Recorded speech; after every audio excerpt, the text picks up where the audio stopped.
स्थानिक स्वराज्य संस्था मतदारसंघातून विधान परिषदेच्या 6 जागांसाठी मतदान शांततेत।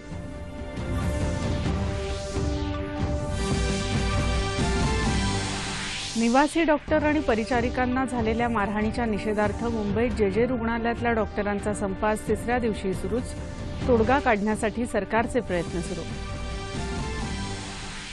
पंतप्रधान नरेंद्र मोदी यांचा आज एकदिवसीय रशिया दौरा। अध्यक्ष व्लादिमीर पुतिन यांच्याशी करणार विविध विषयांवर चर्चा।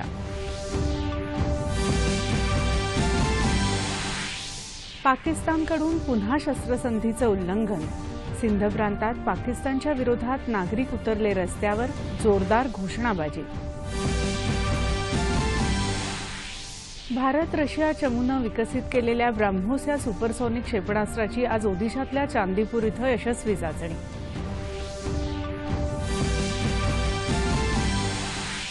सागरी मार्गाने पृथ्वी प्रदक्षिणा करून नौदलाच्या महिला अधिकाऱ्यांचा चमू। INS तारिणीतून पोहोचला गोव्यात।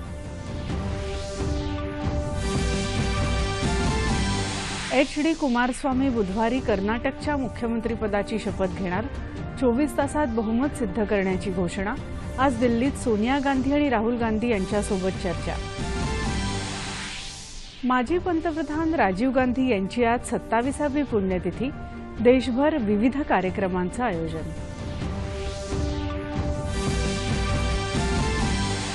आणि केरळमध्ये निफा विषाणूमुळे 3 जणांचा मृत्यू। केंद्राकडून गंभीर दखल। केंद्रीय पथक केरळमध्ये जाऊन घेणार परिस्थितीचा आढावा। नमस्कार, 4:30च्या बातमीपत्रात मी प्रज्ञा जांभेकर आपलं स्वागत करते। आता पाहूया बातम्या विस्तारानं।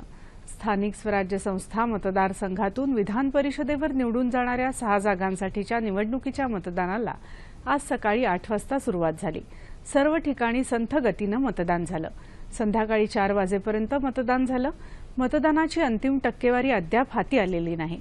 रायगड, रत्नागिरी, सिंधुदुर्गमध्ये 100% मतदान झालं। उस्मानाबादमध्ये दुपारी 2 वाजेपर्यंत 73% मतदारांनी हक्क बजावला। परभणी, हिंगोलीमध्ये दुपारी 2 पर्यंत 37% मतदान झालं होतं। वर्धा, चंद्रपूर, गडचिरोलीत सकाळी 11 वाजेपर्यंत 10 उमेदवारांनी मतदानाचा हक्क बजावला। कोकणात रायगड, रत्नागिरी, सिंधुदुर्गमधून राष्ट्रवादी काँग्रेसचे अनिकेत तटकरे आणि शिवसेनेचे राजीव साबळे यांच्यात लढत होत आहे। या मतदारसंघात महाराष्ट्र स्वाभिमान पक्षाचे अध्यक्ष खासदार नारायण राणे यांनी राष्ट्रवादी काँग्रेसला पाठिंबा दिला आहे। तसंच शेकापचं पाठबळ मिळाल्यामुळे शिवसेनेची कसोटी लागणार आहे। नाशिकमध्ये शिवसेना विरुद्ध काँग्रेस अशीच लढत आहे। या ठिकाणी शिवसेनेचे नरेंद्र दराडे आणि राष्ट्रवादी काँग्रेसचे शिवाजी सहाणे यांच्यात सामना आहे। 2 वाजेपर्यंत 644 सदस्यांपैकी 40 सदस्यांनी मतदानाचा हक्क बजावला। उस्मानाबाद, लातूर, बीड या मतदारसंघात भाजपाचे सुरेश धस आणि राष्ट्रवादी काँग्रेसने पाठिंबा दिलेले अशोक जगदाळे यांच्यात ही लढत असली तरी ग्रामविकास मंत्री पंकजा मुंडे आणि विधान परिषदेतले विरोधी पक्षनेते धनंजय मुंडे यांची प्रतिष्ठा पणाला लागली आहे। परभणी, हिंगोली मतदारसंघात शिवसेनेचे विप्लव बजोरिया आणि काँग्रेसचे सुरेश देशमुख यांच्यात लढत आहे। तर अमरावतीत भाजपाचे प्रवीण पोटे आणि काँग्रेसचे अनिल मधोगरिया यांच्यात थेट लढत आहे। वर्धा, चंद्रपूर, गडचिरोली मतदारसंघात काँग्रेसचे इंद्रकुमार सराफ आणि भाजपाचे रामदास आंबटकर आमने सामने आहेत।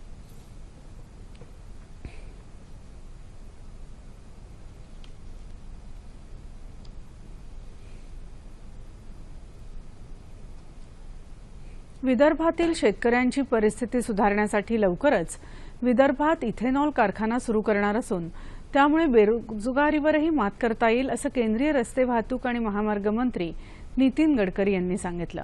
28 तारखेला होणाऱ्या पोटनिवडणुकीसाठी हेमंत पटले यांच्या प्रचारासाठी गडकरी यांची भंडारा जिल्ह्यातल्या तिरोडामध्ये सभा झाली, त्यावेळी ते बोलत होते। मतदारांनी पटले यांना निवडून दिलं तर मी तसंच मुख्यमंत्री देवेंद्र फडणवीस भंडारा गोंदियाच्या विकासासाठी अधिक प्रयत्नशील राहू असं आश्वासन गडकरी यांनी या सभेत दिलं।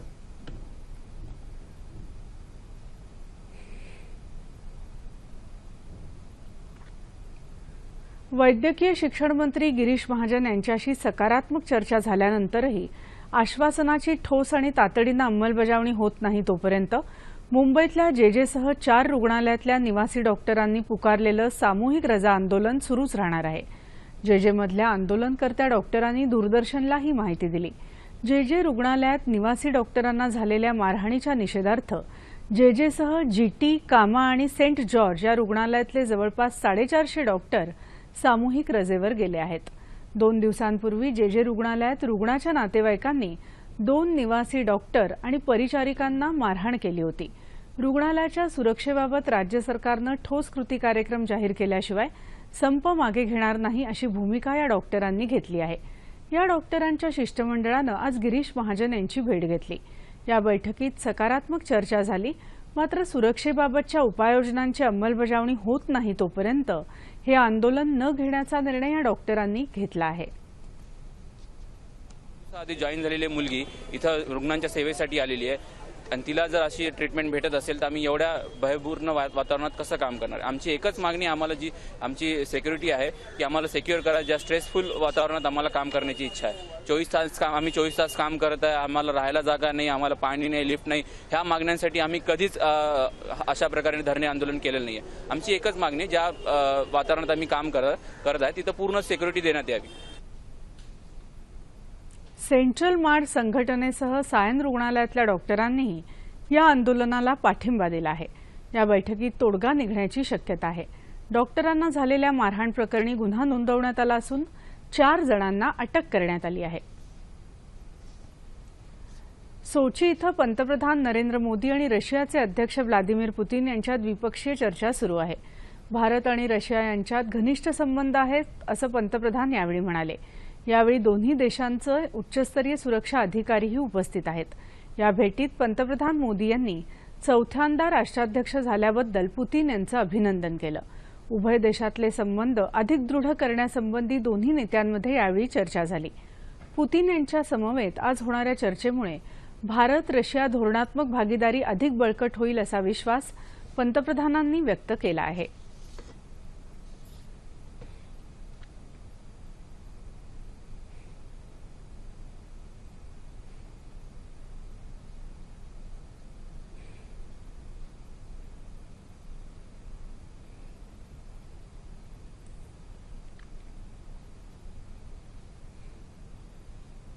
रशियाचे अध्यक्ष व्लादिमीर पुतीन यांनी दिलेल्या आमंत्रणावरून पंतप्रधान नरेंद्र मोदी आज 1 दिवसाच्या रशिया दौऱ्यावर गेले आहेत. या अनौपचारिक दौऱ्यादरम्यान मोदी आणि पुतीन यांच्या भेटीचा दोन्ही देशांच्या द्विपक्षीय संबंधांवर काय परिणाम होईल याबाबत आंतरराष्ट्रीय घडामोडीचे अभ्यासक शैलेंद्र देवळाणकर यांनी केलेलं विश्लेषण ऐकूया.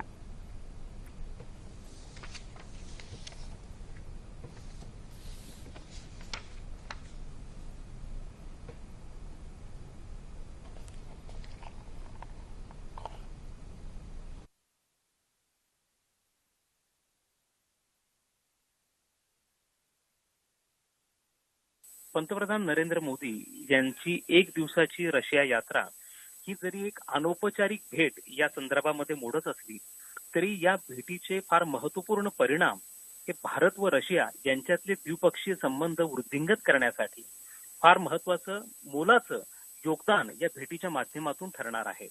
आपण लक्षात घेतलं पाहिजे की अलीकडच्या काळामध्ये आंतरराष्ट्रीय राजकारणात व परराष्ट्र धोरणामध्ये अशा अनौपचारिक भेटींचं महत्व खूप वाढलेलं आहे.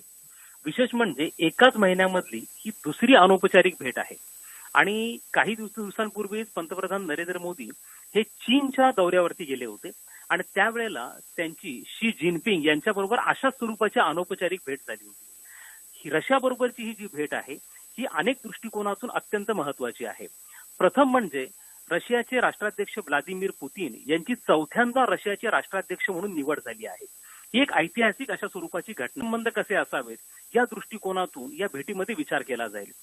भारताचे रशिया बरोबरचे जे संबंध आहेत ते प्रामुख्याने संरक्षण दृष्टिकोनातून अत्यंत महत्वाचे आहेत. रशिया हा भारताला संरक्षण क्षेत्रात अत्यंत महत्वपूर्ण मदत करणारा देश आहे.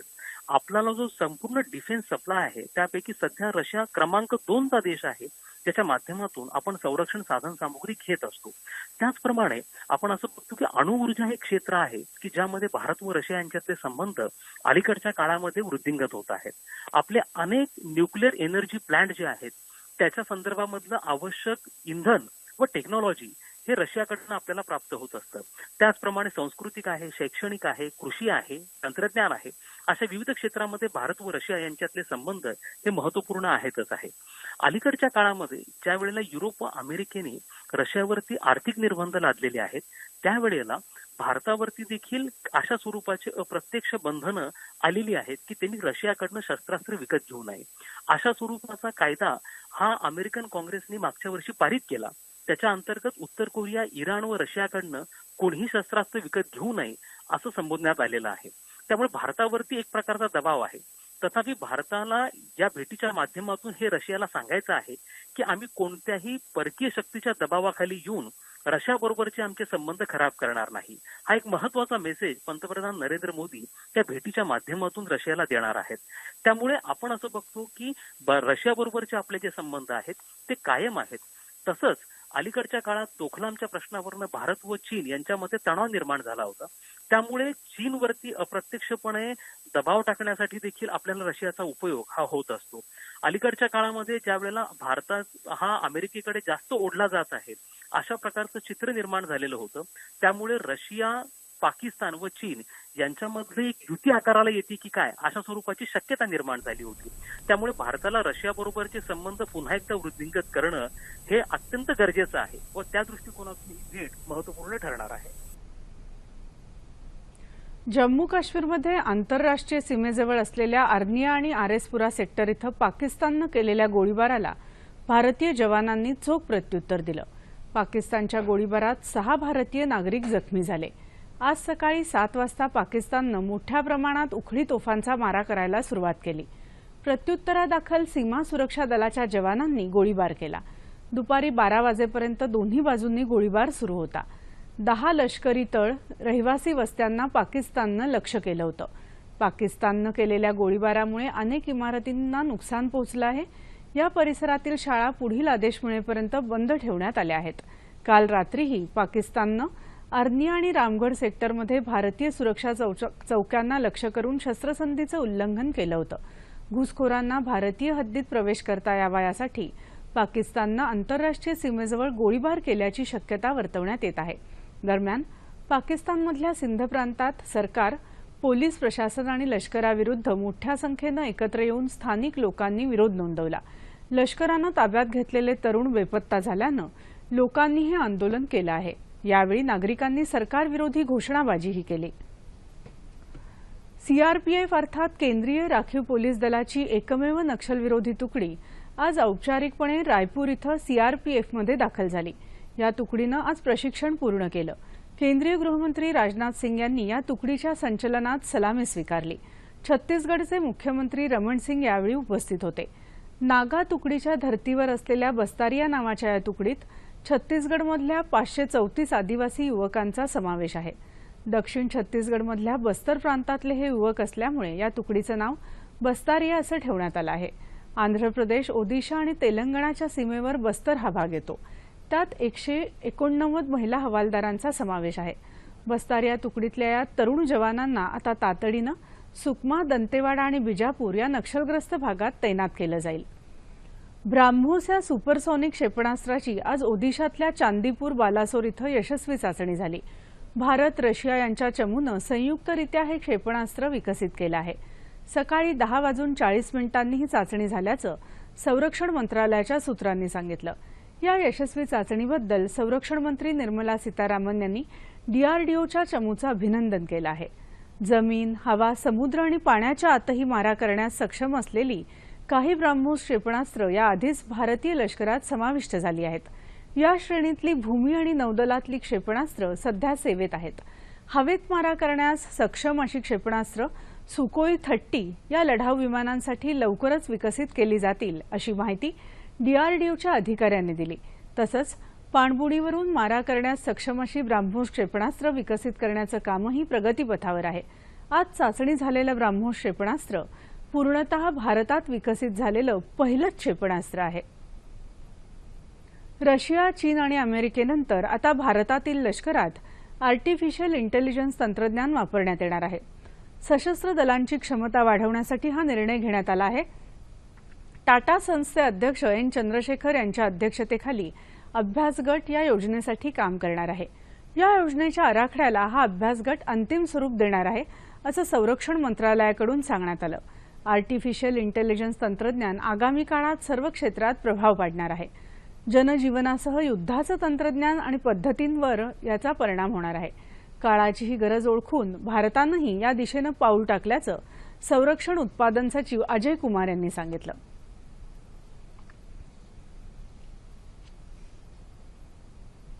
सागरी मार्गे पृथ्वी प्रदक्षिणा करून नौसेनेच्या महिला अधिकाऱ्यांचं पथक आज गोव्यात दाखल झालं।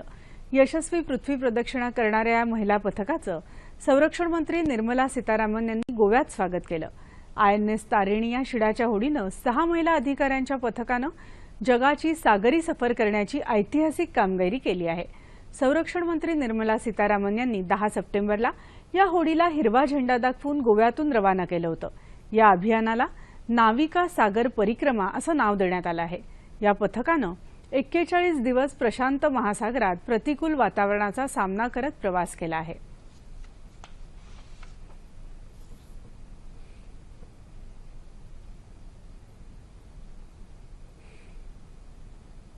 देशातल्या विविध भागातील छावणी परिसरातले सर्व बंद रस्ते लवकरच खुले केले जाणार आहेत। 4 मेला संरक्षण मंत्री निर्मला सीतारामन यांनी बोलावलेल्या बैठकीत हा निर्णय घेण्यात आल्याचं नवी दिल्लीत जारी करण्यात आलेल्या सरकारी निवेदनात म्हटलंय। या बैठकीला सर्व 62 छावण्यांचे उपाध्यक्ष आणि खासदार उपस्थित होते। कर्नाटकमध्ये राज्यपाल वजुभाई वाला यांनी जेडीएसचे नेते HD कुमारस्वामी यांना सरकार स्थापनेचं निमंत्रण दिलं आहे। कुमारस्वामी बुधवारी मुख्यमंत्री पदाची शपथ घेणार आहेत। त्यांच्यासह काही मंत्र्यांचाही शपथविधी होण्याची शक्यता आहे। मुख्यमंत्री पदाची शपथ घेतल्यानंतर 24 तासात बहुमत सिद्ध करण्याची घोषणा कुमारस्वामी यांनी केली आहे। दरम्यान कुमारस्वामी आज नवी दिल्लीत काँग्रेसच्या माजी अध्यक्ष सोनिया गांधी आणि काँग्रेस अध्यक्ष राहुल गांधी यांची भेट घेणार आहेत। या बैठकीत कर्नाटकच्या संभाव्य मंत्रिमंडळाबाबत चर्चा होण्याची शक्यता आहे। कर्नाटकात काँग्रेस आणि जेडीएस यांची कोणताही ताळमेळ नसलेली आघाडी जास्त काळ टिकणार नाही असं मत भाजपा अध्यक्ष अमित शहा यांनी व्यक्त केलं। भाजपाला 2014 पेक्षा 2019 मध्ये जास्त जागा मिळतील असा विश्वासही त्यांनी व्यक्त केला आहे। तसंच कर्नाटकातील जनतेनं भाजपाच्या बाजूनच कौल दिला असल्याचं त्यांनी सांगितलं।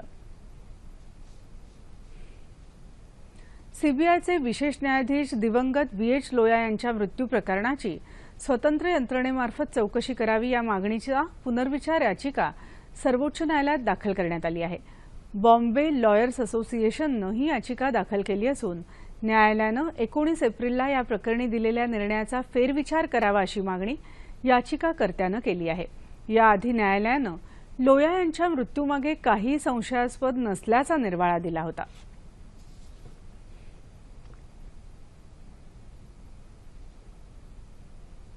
भारताचे 7वे पंतप्रधान राजीव गांधी यांची आज 27वी पुण्यतिथी।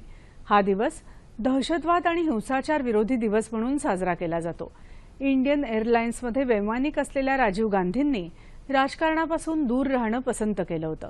मात्र 1980 मध्ये भाऊ संजय गांधी यांच्या निधनानंतर त्यांचा राजकारणात प्रवेश झाला आणि आई इंदिरा गांधी यांच्या हत्येनंतर 1984 साली वयाच्या अवघ्या 40व्या वर्षी ते भारताचे पंतप्रधान झाले। राजीव गांधींच्या आधुनिक विचारांचा पगडा त्यांच्या सुधारणावादी कामांमधून पाहायला मिळाला। भारताला संगणक युगाची ओळख करून देतानाच त्यांची दूरसंचार क्रांतीची बीजे रोवली। बोफोर्स घोटाळ्याचे आरोप आणि 1988 साली श्रीलंकेत शांतीसेना पाठवण्याचा निर्णय यातून लिट्टेंसोबत उद्भवलेले संघर्ष यामुळे राजीव गांधी यांना टीकेला सामोरं जावं लागलं। 1991 साली लोकसभा निवडणुकीच्या प्रचारसभेत मानवी बॉम्बचा वापर करून लिट्टेनं राजीव गांधी यांची हत्या केली। राजीव गांधी यांना मरणोत्तर भारतरत्न पुरस्कार देऊन सन्मानित करण्यात आलं। राजीव गांधी यांच्या पुण्यतिथीनिमित्त ठिकठिकाणी विविध कार्यक्रमांचं आयोजन करण्यात आलं असून नवी दिल्लीतल्या महाराष्ट्र सदन आणि महाराष्ट्र परिचय केंद्रात अधिकारी आणि कर्मचाऱ्यांना दहशतवाद आणि हिंसाचार विरोधी शपथ देण्यात आली। राज्यातही राजभवन इथं कर्मचारी आणि अधिकाऱ्यांनी हिंसाचारी विरोधी दिवसानिमित्त शपथ घेतली। राज्यपालांचे सचिव बी वेणुगोपाल यांनी या प्रतिज्ञेचं वाचन केलं। उन्हाळी सुट्ट्यांचा हंगाम आणि लग्नसराईचा मोसम असल्यामुळे राज्यातल्या सर्वच बस स्थानकांमध्ये प्रवाशांची मोठी गर्दी आहे। पण बहुतांश बसस्थानकात पिण्याच्या पाण्यासह अनेक मूलभूत सोयी सुविधांचाही अभावच दिसून येतो. अकोल्यातल्या एसटी बसस्थानकांमध्येही पिण्याच्या पाण्याची पुरेशी सोय नसल्यानं प्रवाशांना विकटच्या पाण्यावर वेळ भागवावी लागत आहे. उन्हाळी सुट्ट्यांचा हंगाम आणि लग्नसराईचा मोसम असल्यामुळे अकोल्याच्या बस स्थानकात प्रवाशांची मोठी गर्दी असते. कडक उन्हाची काहिली असल्यामुळे प्रवाशांना पाण्याची गरज भासते. मात्र या बस स्थानकात पिण्याच्या पाण्याची कोणतीही मूलभूत सुविधा नाही, अशी प्रवाशांची तक्रार आहे. एसटी बस स्टँडवर जे पिण्याचं पाणी जे आहे हे अशुद्ध असल्यामुळे आणि गरम असल्यामुळे उन्हाळ्याचे दिवस आहे, इथे तापमान वाढलेलं आहे आणि हे पिण्याला लायक नसताना मग आम्हाला हे पाऊच विकत घ्यावे लागतात. पाणी आहे टाकीला वर, भरपूर पाणी आहे, पण कधी कधी धुत नाहीत ते. बसायला सोय नाही इथं, काही रेस्टरूम नाही आहे इथं, थंड पाण्याची व्यवस्था नाही. आगारात अवजड काम करणाऱ्या कर्मचाऱ्यांना शुद्ध आणि थंड पाणी मिळणं अशी अपेक्षा असून तशी व्यवस्था आगार प्रमुखांनी करणं अपेक्षित आहे. मात्र प्रवाशांसह या कर्मचाऱ्यांनाही या समस्येला सामोरं जावं लागत आहे. पिण्याच्या पाण्याची व्यवस्था नाही आहे. पाणी आम्ही स्वतःच मशीन चालू करतो विहिरीवरची, स्वतःच मग पाणी भरून घेतो आम्ही. वॉटर कूलर नाहीच आहे, मागणी केलेली आहे पण आलीच नाही आतापर्यंत. पिण्याच्या पाण्याची व्यवस्था करण्याची प्रक्रिया सुरू असून लवकरच प्रवाशांना पिण्याचं थंड पाणी मिळणार असल्याचं स्थानक प्रमुखांनी सांगितलं आहे. प्रशासनाकडून आश्वासन मिळालं असलं तरी या उन्हाळ्यात मात्र प्रवाशांना थंड पाण्यापासून वंचित राहावं लागेल असं चित्र आहे. आपल्या 4 पाणपोई आहे. या 4ही पाणपोया हा समाजसेवी संघटना आहे आणि त्या काय करतात, स्वतःहून ते पाण्याचे टँकर आणतात आणि पॅसेंजरला देतात, ते वाटतात. आणि दुसरी एक पुन्हा आमची एक विहीर आहे आणि टाकी आहे, त्यातूनही पाणी जातं. आणि म्युन्सिपाल्टीचा नळही आहे, तो त्यातूनही पाणी घेतो आम्ही.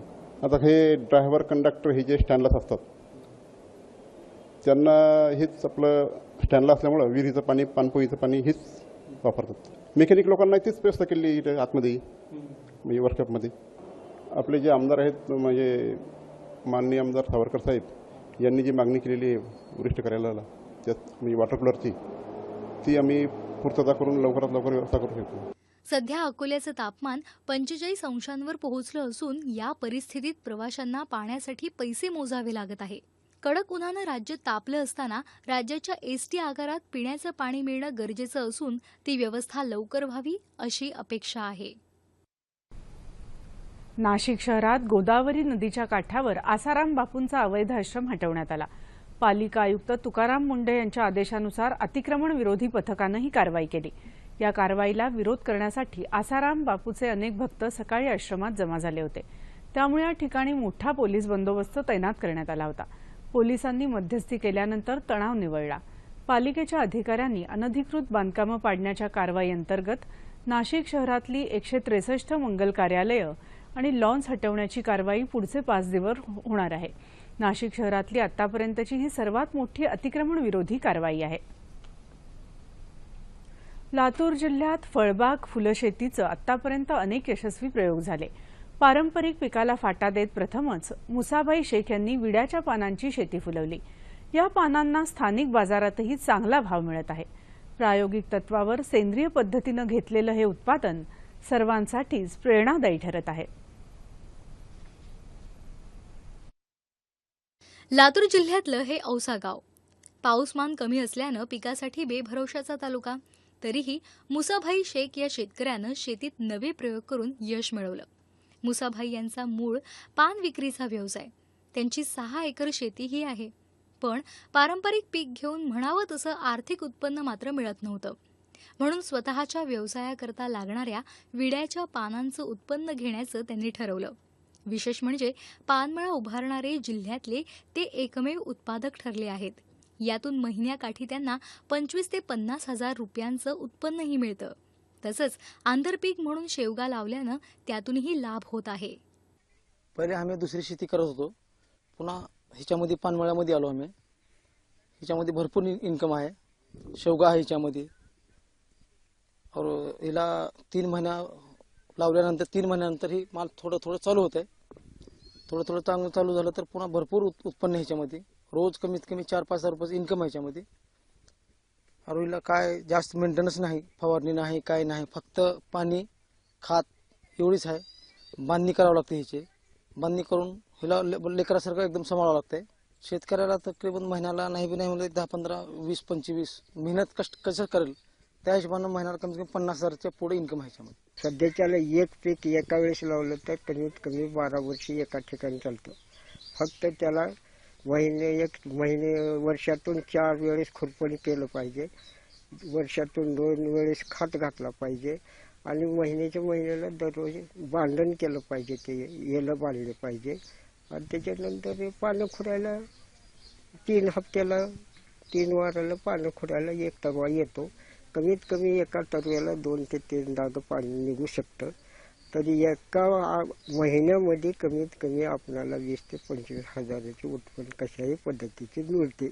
शेती करताना कष्ट घ्यावेच लागतात, मात्र त्या कष्टाला प्रयोगशीलतेची जोड दिल्यास शेतीतूनही आर्थिक उन्नती साधता येते, हे शेख यांनी सिद्ध करून दाखवलं आहे.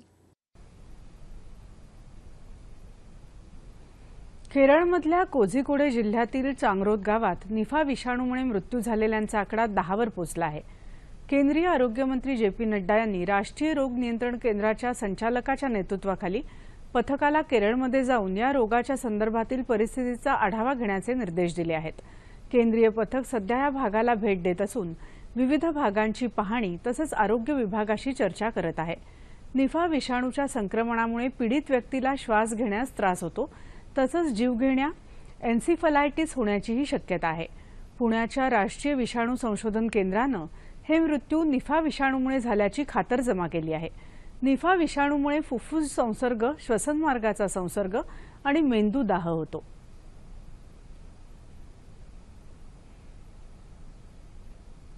आता हवामान वृत्त. विदर्भात 1-2 ठिकाणी अतिउष्णतेची तर काही ठिकाणी उष्णतेची लाट आहे. पुढचे 2 दिवस ही लाट कायम राहण्याचा इशारा हवामान विभागानं दिला आहे. विदर्भ, कोकण आणि मराठवाड्याच्या काही भागात तापमानात सरासरीच्या तुलनेत वाढ झाली आहे. उर्वरित भागात तापमान सरासरीच्या इतकं होतं. गेल्या 24 तासात राज्यात सर्वाधिक तापमान ब्रह्मपुरी इथं 47.5 अंश सेल्सिअस नोंदवलं गेलं. येत्या 2 दिवसात कोकणात तुरळक ठिकाणी मेघगर्जनेसह पाऊस पडण्याची शक्यता हवामान विभागानं वर्तवली आहे. उर्वरित ठिकाणी हवामान कोरडं राहील. ठळक बातम्या पुन्हा एकदा.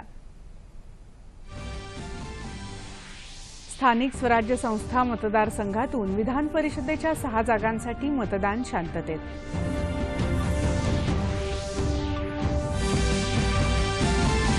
निवासी डॉक्टर आणि परिचारिकांना झालेल्या मारहाणीच्या निषेधार्थ मुंबईत जे रुग्णालयातल्या डॉक्टरांचा संप आज 3ऱ्या दिवशीही सुरूच. तोडगा काढण्यासाठी सरकारचे प्रयत्न सुरू. पंतप्रधान नरेंद्र मोदी यांचा आज एकदिवसीय रशिया दौरा. अध्यक्ष व्लादिमीर पुतीन यांच्याशी करणार विविध विषयांवर चर्चा. पाकिस्तानकडून पुन्हा शस्त्रसंधीचं उल्लंघन. सिंध प्रांतात पाकिस्तानच्या विरोधात नागरिक उतरले रस्त्यावर. जोरदार घोषणाबाजी. भारत रशिया चमूनं विकसित केलेल्या ब्राह्मोस या सुपरसॉनिक क्षेपणास्त्राची आज ओदिशातल्या चांदीपूर इथं यशस्वी चाचणी.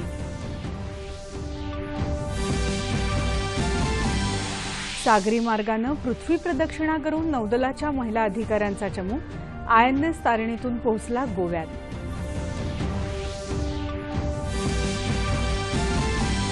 HD कुमारस्वामी बुधवारी कर्नाटकच्या मुख्यमंत्रीपदाची शपथ घेणार. 24 तासात बहुमत सिद्ध करण्याची घोषणा. आज दिल्लीत सोनिया गांधी आणि राहुल गांधी यांच्यासोबत चर्चा. माजी पंतप्रधान राजीव गांधी यांची आज 27वी पुण्यतिथी. देशभर विविध कार्यक्रमांचं आयोजन.